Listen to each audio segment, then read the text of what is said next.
Hello everyone, welcome to my patch 14.8 mid-tier list. It's been a while since I've made one of these, so there's definitely a few changes to talk about, and I will timestamp each champ that I do talk about in the description below. Before we get started, I'm going to quickly go over the tiers. So overall, S and A tier are your strong meta picks. These are going to be your premier blinds, your counter picks to those premier blinds, and overall, if you want to meta abuse, you probably want to play a champ from one of these tiers. Champs in B plus and B tier are overall still pretty strong, I would say. They're a bit more conditional, maybe, in that you need to see a certain champ, or maybe you need certain champs on your team, or, like there might be a lot of situations that they want to avoid. Overall, these champs are still pretty strong, and I definitely recommend, looking to play things in these as well, if you're capable of it. C tier, I think, is definitely when we're starting to get pretty niche. In my mind, most of these champs they have a champ above them that kind of does their job better. Like there might be better AD assassins than Talon, or there might be, better anti-mages than Xerath, or something like that. Better scaling than something like Veigar. But these champs do have use cases. I mean, like, again, Anivia versus short range. Corki versus Azir specifically. You can play Lissandra versus Assassins. You can play Yasuo with Diana or Gragas. Like, there are times to pick these champs. But overall, like, they are just going to be, I think, on average, if you're playing them every game, weaker than the champs up here. If you can find those good situations, though, they are good. Finally, the D tier. These are the only champs I'd recommend staying away from. I feel like, okay, can you get challenger with these champs? I would say yes. But I think you are putting yourself at a fairly sizable disadvantage compared to the champs above them. So these are the only champs I really recommend staying away from. That being said, a champ like Malzahar is actually quite good in lower elo. It's really higher elos where Malz starts to become weak. So, if I make a low elo tier list, which I probably will, you would probably see Malz pretty high, maybe in the A or S tier. But I think just overall in the game, Malz is relatively weak. But it's a champ that really like scales inversely with elo. Like the lower elo you are, the more broken Malzahar is. Anyway, let's talk about champs that were changed specifically. So we'll start with the patch changes. The first one was Akali. I think Akali is pretty good in the meta at the moment. She is, I would say, reasonable as a blind. Like, she has a lot of sustain. If you do blind Akali, like, it's unlikely you actually get pushed out of lane. Probably the most dangerous thing about blind picking Akali is either versing a champ that has a lot of wave clear, so something like a Ryze or an Ahri, or potentially against something that just builds very tanky. So something like an A-Sol, or even the champ that's like naturally tanky like Jayce. So it's probably not the best blind. That being said, if a champ like Ahri gets banned, who probably is the best blind, Akali, could potentially be very good. So overall, I think Akali has been good in solo queue pretty much all season long. And yeah, I think she's definitely pretty much a high A still.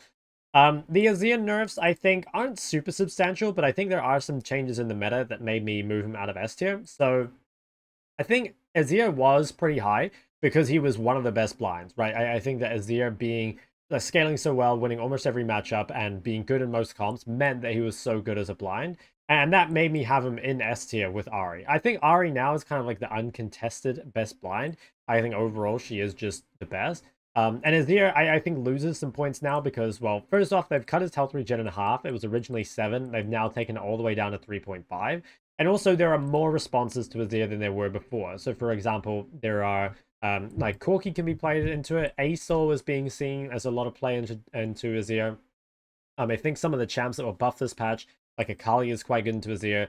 Even LeBlanc is playable into Azir. So, overall, I think Azir, because he's lost a lot of his strength in terms of being one of those premier blind picks, probably isn't really deserving of the S tier spot anymore, so I've moved him down into the A tier. That being said, I think if you get a somewhat good or maybe even just playable matchup as Azir, I think he's still very strong. It's just now he is more counterable than before, and that was one of the things that made the champ just so broken. Now, our next mid laner that got changed in the recent patch was Galio. So they buffed Galio's movement speed and reduced his Q cooldown. I think that does make bad matchups quite a bit easier. There's a lot of skill shot matchups or range mages where having this movement speed and lower Q cooldown is good. Do I think it makes Galio like an OP meta pick? I would say probably not. I think there's still like a lot of champs up here that really make Galio's life hard. That being said, if you get the right champs around you and stuff, I think Galio, especially, with the Ghost Nimbus build, is a solo queue terror, right? And if you counterpick into certain champs, like Galio, I think is okay versus Akali. I think it's very good versus Fizz. You can play it into AD assassins as well, something like a Kiana. I think it's very, very good versus those. It's just a champ that you need to be a bit careful about picking, maybe. But yeah, I think it's still pretty good. Another mid lane change this patch was Hwei. So slightly buffed Hwei scaling by giving him a bit of AP ratio on his passive, which is pretty good because it's AoE, right? So you're probably going to be hitting multiple targets with it a lot of the time. The thing is, I think Hwei is already quite strong. Hwei is one of the best range versus range laning phases in the game, and he actually beats a lot of melee too because he has his E defensively. He can also use his shield to negate a lot of all-ins. So Hwei is overall like very good in solo queue. His biggest weakness is that he gets outscaled. But you're not going to get outscaled by a lot of things. It's just like, okay, if we verse something like a Syndra, we probably slightly lose lane and then get outscaled pretty hard. But a lot of the time, if you're playing into these other champs, like you will scale fairly evenly alongside with them, or you might even outscale them. And also, Hwei is a very good answer to certain champs. Like Hwei is, I would say, very good against Jayce. I think Hwei is also pretty good against something like Ryze, which could be more meta this patch. There are some kind of more off meta picks that I think kind of struggle into Hwei as well. Like anything that kind of needs to dash onto a target can have a really hard time up against Hwei because he can just disengage. And there are a lot of assassin matchups that other mages cannot deal with that Hwei can. So I think overall, Hwei is pretty high in solo queue. It's just potentially the scaling is his big weakness, and there's a little bit of argument that maybe against certain mid-jungle combos, he's too unsafe. Right, like Hwei has mobility in his kit and has safety, disengage, etc. But he doesn't actually have a dash, which means if you verse something like Ori Jarvan, that could be really hard. And Jarvan is getting buffed this patch. That might need to be something you think about. But I think overall he's pretty strong. Another mid lane change, LeBlanc. So LeBlanc changes were pretty big, I think. Especially to counterpick into melee. So I think this makes LeBlanc one of the best counters on the patch. I think that LeBlanc was already very good against melee champs in general. Like, whenever I see someone blind something suspicious, something like a Fizz or a Yasuo, Talon, Kiana, any of these champs that kind of shouldn't really be blinded, I think LeBlanc is one of the best answers to them. And this Q buff, it applies to both sides of Q. So 5 more damage on Q1, 5 more damage when you proc the mark. That adds up to a lot of damage when you can spam it, right? And it's easy to proc both the mark and obviously hit them with the initial Q in those melee matchups. The W change is more a change targeted at the range matchups, and I think it does make a pretty big difference. 3 more seconds, or 3 less seconds, I guess, at level 1 is a big deal. Not so much for using it, as so much for not being punished for using it. So if you lane against one of those more difficult range champs, again, a Syndra, Ori, or something like that, the cooldowns are very low. Syndra Q is 7 seconds, Ori Q is 6 seconds, so they have a very long time to use multiple cooldowns on you and either punish you or zone you off the wave or take trades with you or whatever. Essentially, in a lot of those matchups, you kind of have to start Q just so that you actually have something to threaten back with, even though the trades would actually be better with W. So I think this potentially makes your very early levels, like your level 1, 2, before you can threaten with gang setup, a lot easier. I know it's only 3 seconds, but that's potentially like the difference between getting hit by 1 more cooldown or being zoned from like 2 more creeps or something, right? Like it actually does add up. So it's going to be nice, I would say. I think I had LeBlanc already in A tier previously because, again, she was so good against some of the melee matchups. I think with the combination of Akali being buffed as well, like LeBlanc is a very good matchup into Akali. So that is definitely something you can think about. And potentially that makes some of the range matchups a bit easier. Like I could see something like LeBlanc versus Azir that was kind of like, I would say Azir favored before, might be LeBlanc favored now with the extra damage minus the health regen on Azir as well. I could see that being overall a pretty good pick. There was the Ryze changes as well. So the Ryze changes are pretty big. Slow up by 15% and 2 seconds off the W. The slow is a big deal for early combos, right? Like that being, you can basically go for a slower combo and weave in more QEs or EQs or whatever. So like, for example, the combo I'm thinking about is when you try and like set up a trade at the moment as Ryze, what you would normally do is you either bounce an E to them or you might hit them with a Q initially. Anyway, you're going to have an E on them at some point and then you're just going to go for the like EW QEQ, right? Or maybe you start with a QEW and then, get in some damage after that. I think what this allows is the slow is so big that you can probably guarantee your whole combo even without necessarily using the root. You can just use the snare. So that means it allows you to go for a really long combo, something like a QEQ, WQEQ. The Ryze combos don't sound real when you say them out loud. But anyway, for a max damage combo like that, then I think that does make a difference. It also means that you can potentially get an extra 1 or 2 autos into the trade. And Ryze autos are very smooth already, so that actually adds up to quite a bit of damage. So overall, a pretty good change. I think Ryze still struggles against a lot of the meta champs up here. It is difficult to play Ryze against something like Hwei or Sol, Syndra, or Isolea. You know, it's quite hard to play against those in the mid game just because in team fights it's too hard. That being said, I think again, Akali being more meta potentially means that Ryze gains a lot of value. Ryze is very, very good against Akali. Perhaps one of the best matchups into Akali, so that's something you could think about. Also think Ryze is quite good versus LeBlanc. You can really punish the lack of wave clear. The scary thing is getting ganked, obviously, but if you are the one in control of the wave, you should be able to get your vision down and stuff like that. So I actually think Ryze has a lot of potential as counters to other meta champs, but you probably don't want to be blinding Ryze still, would be my guess. And then there was one more change. Yeah, it was this Sylas change here. So this is a change to Sylas jungle, but I want to talk about why I think it affects mid a lot too. So first off, I mean, the damage to monsters means that as a mid laner, you can clear camps a little easier in the mid to late game, which is pretty important for Sylas because Sylas does want to spend a lot of time on the side lane if possible, and one of the weaknesses is that you can't kill camps. But if you can kill camps quicker, that allows you to accelerate a little bit faster.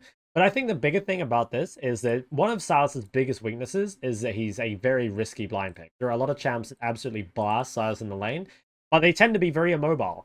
And the thing is, if you Sylas jungle is now like not just viable, but actually strong. When you pick Sylas, it's a flex pick, and if they pick something thinking it's Sylas mid and you end up with Sylas jungle, Sylas is a very, very powerful ganking champ. So if you pick something like a Cassio or a Zoe or something into Sylas in the intention of really hard punishing the lane, and then it ends up being Sylas jungle, and you have to lane into, I think I gave some examples yesterday, but something like Sylas plus Aurelia as Zoe, or maybe Syndra plus Sylas as Cassio. You know, these would be very, very hard combos to play into.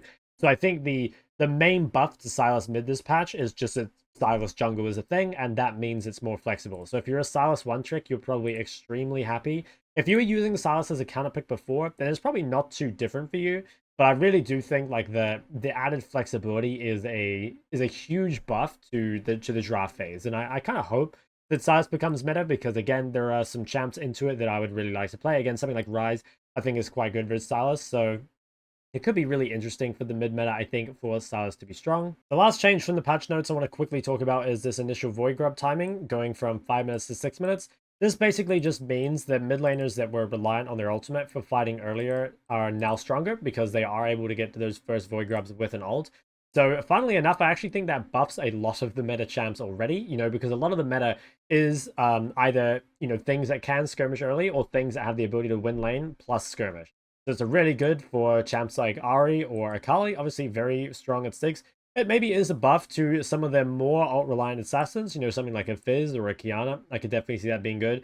And it's probably a nerf to the champs that really just wanted isolated 1v1 and don't really want early skirmishes. Like, it's very bad for champ like Victor, for example, because sometimes Victor could get first Void Grubs just with the amount of priority he had over mid, but now, like, if Victor shows up to that first Void Grubs fight, it's probably not going to be a thing. So yeah, overall probably good for assassins or good for champs that spike very hard at level 6. So that's all the patch specific changes out of the way. I do want to talk about a couple different champs on here that I have moved around. First one is Sol. So Sol has become very, very strong in the meta, and the main reason is that he scales incredibly well. And if he doesn't get countered in lane, he's probably going to 1v9. There are some counters to Sol in lane, like I think something like Syndra or Yone are pretty good into Sol. Basically, if you can shut down this champ early, it's still definitely possible to beat him. But I think the problem is, if you don't ban Sol and you blind something and then get countered by Sol, the game is going to be very, very difficult. So overall, it's a very, very strong champ. And I think it's even stronger in lower elo because people often won't play the champs that can deal well with Sol. So generally things that can stop Sol from Wing forward, again, like Hwei or Syndra or even Lux or something like that, are pretty good into it. But if you get the scale for free or if you get the W onto your opponent for free, the champ is out of control. And yeah, definitely worth adding to your champ pool if it's not in there already. Another one I've moved around a little is Jayce. So I took Jayce out of S tier, and that's mainly because I think, again, there are more counters to him available. So Jayce, I think, is like a fairly strong champion overall. Like, if you get hard countered in lane, it's not the end of the world, but there are some fairly difficult matchups. Like, I'd say Hwei is not particularly good for Jayce because you can't really dash onto him. Lux is kind of hard, again, because she can hold Q, and both of these champs, like Lux was buffed last patch, Hwei was buffed this patch. I think Syndra and Ori are fairly good versus Jayce. LeBlanc is solid versus Jayce, again, because she can hold the E. So there's a lot of other champs that are like fairly strong at the moment that are good options into Jayce. He probably still is overall the premier AD mid blind, and probably the best AD mid, but I think there is an argument for Tristana being there as well. So yeah, is he S tier? I would say probably not at the moment. I think that kind of just goes to Ari, but I think it is still very, very strong. Diana is a pretty interesting champ, so I don't even think I had Diana on my mid lane tier list in the last one, but Diana's seen a lot more popularity lately, and the reason is there's a very high ranked Korean one trick. I think he's like rank 12 or rank 11, who's a phase rush Diana one trick, goes for full AP builds. From what I've seen lots of pro players playing Diana specifically as a counter to Talia because it's very easy to get on her before she can get her E out. And once you're on Talia, she has a really hard time dealing with Diana, especially with phase rush.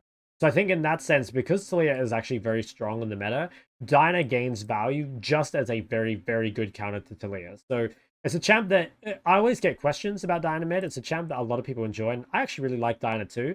But I think Diana specifically has become powerful because it's a really good matchup into the Talia. I think you can play into other things, but I would be more careful. I think a lot of these meta champs are fairly good against Diana in lane. That being said, Diana is a very good off-meta stomper. Like, if you're not playing the right champs into Diana, or your champs just aren't powerful enough, Diana is a great stat-checking champion. So if your champ is not OP, Diana will probably take them out. So especially in low elo, it can be a very strong pick as well. Maybe falls off a little bit in high elo, but it's still good into certain matchups, again, like the Talia. I did want to briefly talk about Corki as well. So Corki has been seeing a lot of play, obviously, into Azir, but I think Corki also just has potential into double AP mid jungles.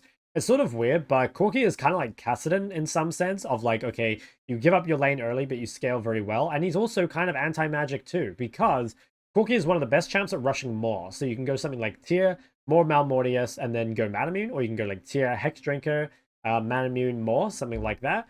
And that makes it really good against AP Assassins mid. So Corki is, I would say, quite good versus Akali. I think it's actually quite good versus LeBlanc too. You can even play it into Sylas. But it gets a lot more value if it's double AP, right? If they have double AP mid-jungle, rushing out more on Corki feels very, very good. If it's only a solo AP, like let's say it's Sylas and then the rest of the team is AD, then it's probably not a good pick. But if it's like, okay, the enemy team has like Sylas and maybe they have like a Sejuani jungle and then they've also got like a Lux support or something, that could be a very good Corki game because the Moor gets such high value. So that's something you can look for. And finally, the very last champ I want to talk about on this list is actually Gragas, which is very random. And I've only got him in the B+, but I think he potentially could be higher. So the thing with Gragas is that at the moment, there are so many counter picks in mid, right? Like, I would say the best blind is Ari. But if Ari gets banned, which she often does because she's very OP, a lot of these champs are good blinds, but there's nothing great. Like, I think Jayce is pretty good because he's a flex, but he does have, quite a lot of bad mid matchups. Something like Syndra or Ori are good for the matchup, but, can be comp countered. Something like Akali potentially gives free scaling to something like a Sol. So all these blinds can be sort of risky. I think Gragas is actually a really, really good mid lane blind. One, because he's a triple flex, right? He can be played mid, top, jungle, maybe even support as well.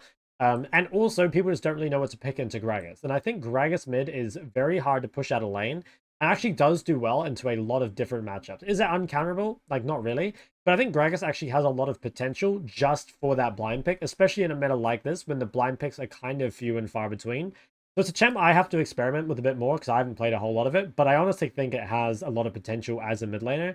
And I've played against a couple Gragas mids recently with very mixed results. Like I had one game as LeBlanc versus Gragas that felt like pretty good, but I couldn't really like make a whole lot happen. And I also played a game of, I think I was on some Gragas' team and he played Gragas into, I want to say it was like Corki, and the Corki didn't rush more and he absolutely blasted him. So it's definitely a champ to keep an eye on and something I want to experiment with a lot this patch as a blind pick because I think, yeah, it has a lot of potential, especially in this sort of meta.